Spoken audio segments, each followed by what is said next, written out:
नमस्कार दोस्तों, daily current affair की क्लास में आप सभी का स्वागत है। आज है 8 फरवरी 2023 और आज के जो क्वेश्चंस है वो एग्जाम की दृष्टि से बहुत ही महत्वपूर्ण है, इसलिए आप ऑनलाइन क्लास को लास्ट तक देखें। चलिए बिना देरी के शुरुआत करते हैं। आज का पहला क्वेश्चन है, अनिवार्य एफआईआर पंजीकरण नीति लागू करने वाला देश का पहला राज्य है। ऑप्शन है पंजाब, उत्तर प्रदेश, गुजरात, राजस्थान। तो इसका सही आंसर क्या है? इसका सही आंसर है राजस्थान। राजस्थान स्टेट के अंदर जो एफआईआर है, प्रथम सूचना रिपोर्ट, वो अनिवार्य रूप से दर्ज होती है। ठीक है, अनिवार्य रूप से पंजीकृत होती है। तो इस क्वेश्चन का सही आंसर क्या है? राजस्थान। नेक्स्ट क्वेश्चन चलते हैं। नेक्स्ट क्वेश्चन है, एवियन इन्फ्लुएंजा बीमारी का संबंध किससे है? ठीक है, ये एक प्रकार की बीमारी है जो जानवरों में, पक्षियों में, इनमें से किन में पाई जाती है? इसके ऑप्शन है चीता, मछलियाँ, घरेलू मवेशी, प्रवासी पक्षी। तो इसका सही आंसर है प्रवासी पक्षी। जो राजस्थान स्टेट के अंदर जो बाहर से जो प्रवासी पक्षी आते हैं उनके अंदर ये अभी इस बीमारी के सिम्टम मिले हैं, इसलिए इसकी जांच भी की जा रही है पशुपालन विभाग द्वारा। और अब अपन ने 2 दिन के वीडियो में, 2 दिन पहले के वीडियो में अपन ने पढ़ा था, राजस्थान के पशुपालन मंत्री कौन है? लालचंद कटारिया।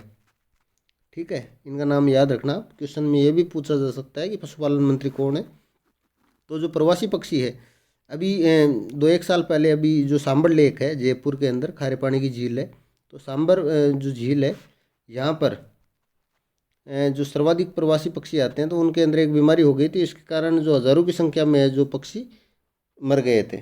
ठीक है, तो ये भी एक प्रकार की एवियन इन्फ्लुएंजा जो बीमारी है, ये भी एक बीमारी है जो प्रवासी पक्षियों में अभी यानी होने लगी है, उनके सिम्टम्स आने लगे।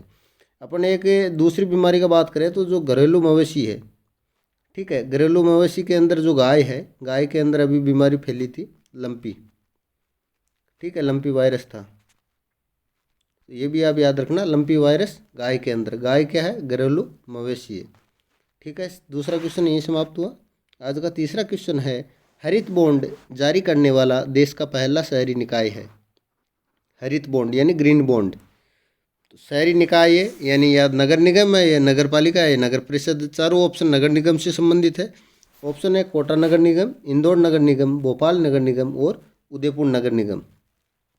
तो ये जो एक बॉन्ड होता है, बॉन्ड, हरित बॉन्ड किससे संबंधित होता है? पहले आपको ये बताऊं मैं कि कोई भी जो भी निकाय है, ठीक है, जो भी सहकारी समिति है या जो भी निकाय है, वो पर्यावरणीय सुरक्षा को दृष्टिगत रखते हुए कोई कार्य करता है, तो उसमें लोग इन्वेस्टमेंट, ये जो ये बॉन्ड है, मान लो बॉन्ड कर दिया, इसमें अब लोग क्या करेंगे? इन्वेस्टमेंट करेंगे। जैसे म्यूचुअल फंड है और अभी शेयर मार्केट में इन्वेस्टमेंट करते हैं, वैसे इस चीज़ में भी इन्वेस्टमेंट करेंगे। तो ये जो शहरी निकाय है, इसका सही आंसर आपको बताऊँ मैं, इसका सही आंसर है इंदौर नगर निगम। इंदौर मध्य प्रदेश में है। ठीक है, और जो अभी स्वच्छ भारत अभियान चला था, तो ये कई दफ़ा इसने ऑल इंडिया में प्रथम स्थान पाया है। ठीक है, सबसे स्वच्छ शहर है इंदौर। अब हरित बॉन्ड के बारे में थोड़ी सी चर्चा करें तो इंदौर के अंदर एक सोलर प्लांट लगाया जाएगा। ठीक है, सोलर ऊर्जा का प्लांट लगाया जाएगा, जिसकी यानी लगभग 250 करोड़ के आसपास इसकी लागत है। तो ये पैसे इकट्ठा करने के लिए इसने एक जो बॉन्ड है कि हम भाई सोलर, यदि सोलर ऊर्जा का यदि कहीं उपयोग हो रहा है तो पर्यावरण की दृष्टि से सही है, सही चीज़ है। तो इन्होंने एक बॉन्ड जारी किया है। अब इसके अंदर जो लोग हैं वो इन्वेस्टमेंट करेंगे। ठीक है, इन्वेस्टमेंट करेंगे, बाद में इससे जो भी पैसा बनेगा उससे ये जो प्लांट है, सोलर ऊर्जा प्लांट है, इसको विकसित किया जाएगा। ठीक है, उसके बाद में जिन्होंने इन्वेस्टमेंट किया है तो इसका अच्छा, लगभग जो हरित बॉन्ड, जो ग्रीन बॉन्ड जो जारी करते हैं, उसके अंदर अच्छा पैसा रिटर्न होता है। ठीक है, तो ये चीज़ समझ में आ गई आपको। तो हरित बॉन्ड जारी करने वाला देश का पहला शहरी निकाय कौन है? कौन सा है? इंदौर नगर निगम, जो मध्य प्रदेश में है। भोपाल मध्य प्रदेश की राजधानी है। कोटा और उदयपुर ये राजस्थान के नगर निगम है। राजस्थान के नगर निगम अभी वर्तमान में 10 नगर निगम है, ये भी आप याद रखना। आज का अगला क्वेश्चन है, बाल मित्र व्हाट्सएप चैट बोट का संबंध किससे है? ठीक है, बाल मित्र व्हाट्सएप चैट बोट यानी बाल मित्र क्या है? एक व्हाट्सएप चैट बोट है। ये अभी, इसको अभी लॉन्च किया है।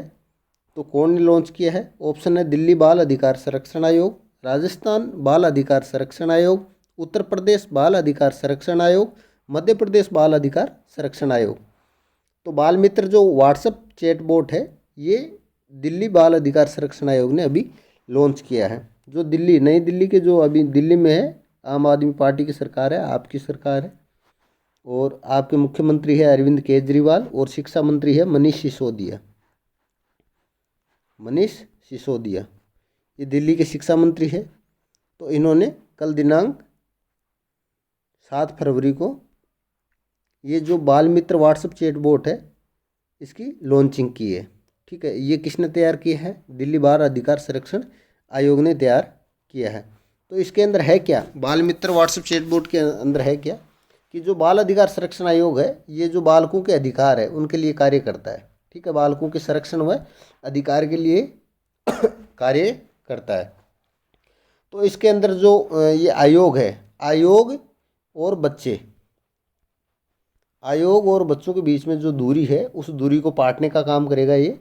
यानी बच्चों से संबंधित जो भी जानकारी है जो ये जो संरक्षण आयोग लाता है, या बच्चों से संबंधित जो भी गंभीर विषय है उनको इस व्हाट्सएप चैट बोर्ड के माध्यम से बच्चों तक या बच्चों के जो परिजन है उन तक पहुंचाया जाएगा, और बच्चों की और आयोग की जो दूरी है वो दूरी को कम करने का प्रयास किया जाएगा, ताकि यदि किसी बच्चे के साथ कोई गलत चीज़ हो रही है या अपराध हो रहा है तो वो उस अपराध के लिए आयोग की शरण ले सकें। ठीक है, तो बाल मित्र व्हाट्सएप चैट बोर्ड का संबंध किससे है? दिल्ली बाल अधिकार संरक्षण आयोग से। अब अपन दिल्ली बाल अधिकार संरक्षण आयोग की बात करी, अब बात करें अपन राष्ट्रीय बाल अधिकार संरक्षण आयोग। ठीक है, राष्ट्रीय बाल अधिकार संरक्षण आयोग, तो इसकी स्थापना हुई थी 2007 में। जो संसद है, संसद के अंदर 2005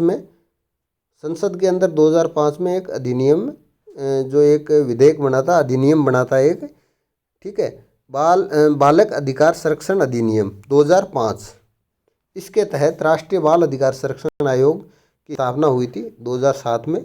और इसका जो क्या नाम है, कार्यालय है, मुख्यालय है, वो नई दिल्ली में है। और अभी जो राष्ट्रीय बाल अधिकार संरक्षण आयोग के अध्यक्ष कौन है? ठीक है, दिल्ली नहीं, राष्ट्रीय बाल अधिकार संरक्षण आयोग के अध्यक्ष कौन है? प्रियांक कानूनगो।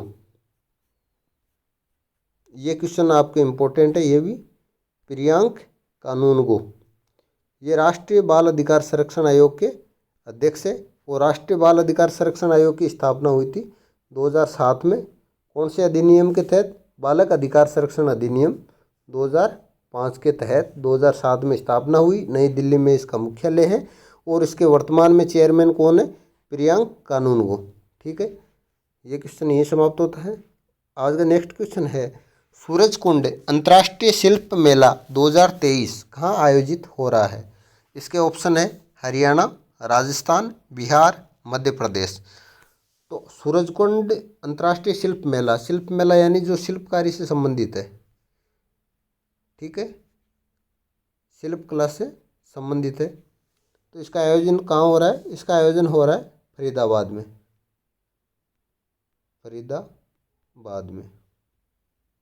ठीक है, अभी 3 फरवरी से इसका आयोजन हो रहा है फरीदाबाद में। फरीदाबाद कौन से स्टेट में है? हरियाणा में। तो सूरजकुंड अंतर्राष्ट्रीय शिल्प मेला कहाँ आयोजित हो रहा है? हरियाणा में, फरीदाबाद सिटी में। और इसका जो शुभारंभ है वो कौन ने किया था? शुभारंभ किया था जगदीप जी धनखड़ और हरियाणा के मुख्यमंत्री मनोहर लाल खट्टर। ठीक है, ये तो हरियाणा के सीएम है, और जगदीप जी धनखड़ है वाइस प्रेसिडेंट यानी उपराष्ट्रपति।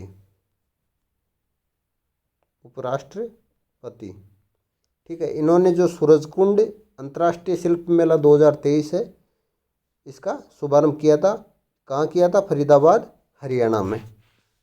ठीक है, ये जो वैसे 32वां है, जो अंतर्राष्ट्रीय शिल्प मेला है ये 32वां है। ठीक है, तो और बात करें अपन उपराष्ट्रपति, तो उपराष्ट्रपति जगदीप धनखड़ जी है। ये झुंझुनू राजस्थान के निवासी है, और भारत के पहले उपराष्ट्रपति थे सर्वपल्ली राधाकृष्णन। ठीक है, आज का जो नेक्स्ट क्वेश्चन है वो है, आर्द्रभूमि वेटलैंड बचाओ अभियान की शुरुआत कहाँ हुई? तो आर्द्रभूमि वेटलैंड बचाओ अभियान की शुरुआत कहाँ हुई? तो आपको ऑप्शन बताऊं उससे पहले मैं ये बताऊं कि आर्द्रभूमि क्या है। ये जैसे कोई भी नदी है या पानी है या सागर समुद्र है, ठीक है, यहाँ नदी है सागर समुद्र यानी जल है। अब जल के पास जो ये स्थलीय जगह है, यहाँ पर इस पानी के कारण ये जो ज़मीन है, यहाँ ज़मीन क्या हो जाती है, थोड़ी दलदली हो जाती है, ठीक है। तो उसको अपन क्या बोलते हैं, वेटलैंड बोलते हैं, ठीक है, या आर्द्रभूमि बोलते हैं। तो इस जो ये वेटलैंड भूमि है, ये जो अपना पारिस्थितिक तंत्र रहता है उसके अंदर महत्वपूर्ण भूमिका निभाती है, ठीक है, क्योंकि ये जो दलदली भूमि है इसका संरक्षण होगा। यदि दलदली भूमि को अपन नहीं बचाएंगे तो ये जो नदी है या समुद्र है या ये जो जल का जो भी भाग है, यानी धीरे धीरे इसका भी विनाश होगा। इसलिए इस जो वेटलैंड भूमि है इसको बचाना ज़रूरी है। तो अभी ये जो आर्द्रभूमि वेटलैंड बचाओ अभियान है, इसकी शुरुआत कहाँ हुई है? ऑप्शन है केरल, तमिलनाडु, गोवा, महाराष्ट्र। तो आर्द्रभूमि वेटलैंड बचाओ अभियान की शुरुआत हुई है गोवा में। गोवा में इसकी शुरुआत हुई है। कौन ने की है शुरुआत? भूपेंद्र यादव। भूपेंद्र यादव। अब दोस्तों आप पूछेंगे भूपेंद्र यादव कौन है? ये राजस्थान के निवासी है और वर्तमान में केंद्रीय वन व पर्यावरण मंत्री है। केंद्रीय वन पर्यावरण मंत्री भूपेंद्र यादव है। इन्होंने अभी इसकी शुरुआत की थी। अपन राजस्थान में दलदली भूमि की बात करें तो देखो सांबर के अंदर आप देख सकते हैं, सांबर के अंदर जो सर्वाधिक दलदली भूमि है राजस्थान में, सांबर झील है, ठीक है। अपन क्वेश्चन की बात करें तो आर्द्रभूमि वेटलैंड बचाओ अभियान की शुरुआत गोवा से भूपेंद्र यादव ने। आर्द्रभूमि क्या है वो भी बता दिया आपको। जो भी जल स्रोत है, ठीक है, नदी हो गया, समुद्र हो गया, या अन्य जो भी चीज़ हो गई, ठीक है, जल स्रोत, उनके पास की जो दलदली दलदली जो जगह रहती है उसको कहते हैं वेटलैंड या आर्द्रभूमि। तो आज का वीडियो यहीं समाप्त होता है। आप डेली करंट अफेयर से जुड़े रहने के लिए चैनल को सब्सक्राइब कीजिए और हमारा वीडियो यदि आपको उपयोगी लगा तो इसको लाइक कीजिए, चैनल से जुड़े रहिए। डेली करंट अफेयर की क्लास आपको सुबह 6:05 पे आपको चैनल पे मिलेगी। उसके अलावा जो राजस्थान जीके के क्वेश्चन है, मोस्ट क्वेश्चन है, जियोग्राफी है, हिस्ट्री है, उससे संबंधित भी वीडियो आपको चैनल पे मिलेंगे। आप उनको एक बार अवश्य रूप से देखिए और आपके यदि कोई सुझाव है तो सुझाव आप कमेंट के अंदर अवश्य डालें। धन्यवाद।